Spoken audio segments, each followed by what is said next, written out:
Tonight, a man journeys deep underground for a lesson in manners with the ghost of a furious witch. Holy! Then later, a woman ventures into an abandoned mine shaft. What is that? For a terrifying encounter with the spirit of a mutilated worker. There are places in this world so mysterious that they challenge everything you know. Locations so terrifying they can only exist on the edge of reason. Oh my God, what is that? Each week, our team takes ordinary people to extraordinary places, courtesy of someone they know. This is where fact and fiction collide. This is Destination Fear. Okay, don't run! Our first stop is Peterborough, Canada, set in the heart of Ontario's Lake District. Known as the Gateway City, it began as a settlement for Irish immigrants fleeing famine and poverty in 1825. The city grew from these meager roots on the back of the Trent Canal, a commercial waterway that connects Lake Ontario to Lake Huron. And the canal's most impressive feature is the Peterborough lift lock. Completed in 1904 and still working today, this is the highest hydraulic boat lift in the world. And from the moment of its construction, it's been a hotspot for paranormal activity. We take it very seriously that we do have entities that hang around within our lock station. Of the ghosts, none is more famous than the Witch of Armour Hill. This lady was practicing the oldest profession known, prostitution. The people were very upset. She made a couple of threats to them. These threats were interpreted as spells or curses. Therefore, she was classified as more than just a woman of ill repute. They deemed her a witch, at which point they burned her at a stake directly behind us, on the top of Armour Hill. Decades later, directly below the scene of her grisly death, the locks were built. And from the start, there have been strange occurrences and freak accidents that have been blamed on the spirit of the Witch of Armour Hill. 15 years ago, I was down inside the lock in what is known as the East Pump Room. It was the middle of the night. We were working on some alignment valves, and there was a big crescent wrench. It flew off the table on its own, landing with a resounding crash, and the most manly of men just scooted right on out of there because they were scared. This is Nick, a member of the Peterborough Historic Society, who has heard the tales of the sorceress and her ghost. But does he believe them?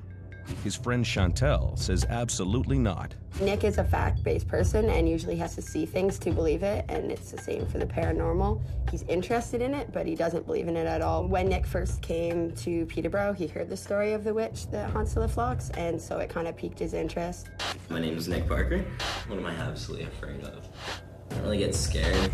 Nick may not believe in ghosts, but he does believe in playing the field. I'm single, yeah. Seen a couple girls, but they know what's up.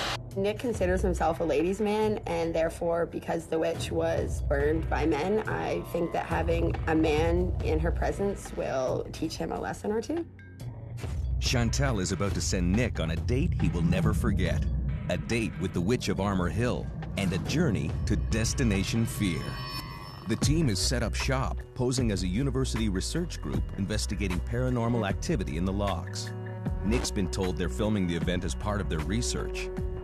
Lindsay is playing a specialist heading up the study, and Killian is playing a fake guest. Nick has been paid a fee to participate in the study. But what this ladies' man doesn't know is that he's on a collision course with a woman that's been dead for over a century. So what we're going to do is we're just going to cross over this bridge to an elevator that goes down underground. I've heard weird stories about this elevator, too. Have you? Yeah. What have you heard? That some guy died and his boots kept reoccurring back in the elevator. Yeah. Like I said, there have been a lot of paranormal sightings, you know, auditory, visual sightings as well that have taken place here, and that's why we are here to look more in depth with it. How far down does it go? We're going to go about 3 floors down.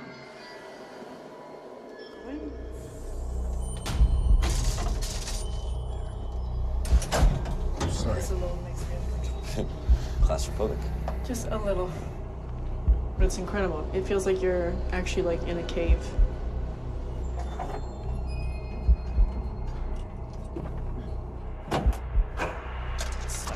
Okay. Oh, wow. Yeah, pretty amazing. You can already feel the temperature change down Yeah, here. yeah, for sure.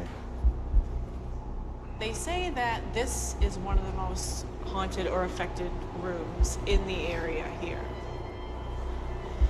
So what we thought would be interesting would be to give you both these electronic audio recorders, read these questions or statements into the recorder. Just going to be up these stairs, just to the very top. It's a very secluded, dark, quiet tunnel.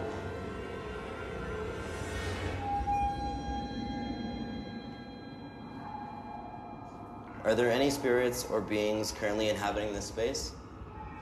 If you are here, please make a sound. Do you mean the living any harm?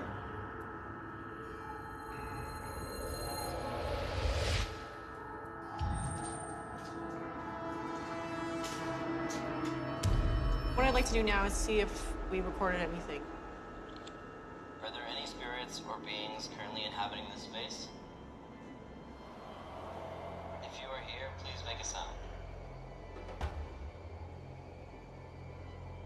Do you mean the living any harm?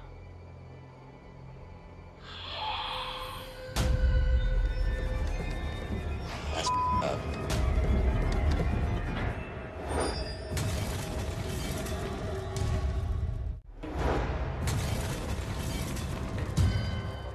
What I'd like to do now is see if we recorded anything.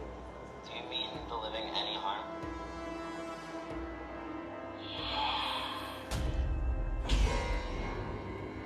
That's up. Can you play that again?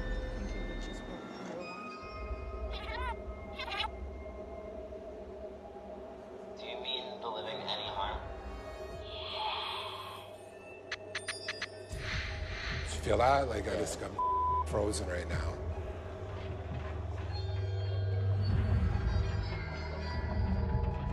What I'd like to do now is move on to the next experiment. We're going to go into pump room number 2 now. I know you've done a little bit of research here. I'm not sure if you came across any information about this woman of the 1840s. Yeah. Mary, exactly. And she frequented men, but decided she wanted to get out of that kind of business, but the men didn't want to hear any of it. They picked like one of the clients to try and convince her into staying, and then they eventually, she said no, and they eventually burned her. The story is that she frequents this area, but usually only to men. She only appears to men. That, yeah. You heard that